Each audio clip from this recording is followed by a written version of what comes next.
Au Venezuela, l'élection présidentielle de ce dimanche 28 juillet se termine dans la confusion. Les candidats se déclarent tous les deux gagnants. Que Venezuela tiene un nuevo presidente electo y es Edmundo González. Soy Nicolás Maduro Moro, presidente reelecto de la República Bolivariana de Venezuela. Mais comment Maduro a-t-il réussi à se maintenir au pouvoir, envers et contre tout?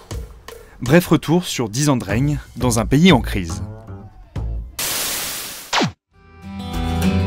Nicolás Maduro fait ses classes à Cuba.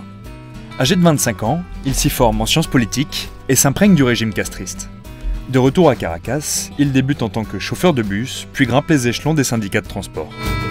Cette image proche du peuple, il l'utilisera toute sa carrière pour fonder son mythe. Fervent communiste, il est le poulain du coach Chavez, mais ne réussira jamais à avoir la popularité du créateur de la révolution bolivarienne.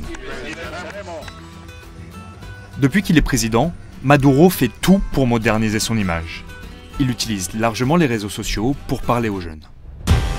Ça, c'est le générique de Super Moustache. C'est son idée à lui. Un dessin animé où le personnage principal lutte contre les forces étrangères qui paralysent le pays. Mais beaucoup de Vénézuéliens n'y croient plus. La propagande a déraillé. Sous son mandat, un quart de la population est partie et l'économie s'est effondrée. Hyperinflation, corruption, censure, répression.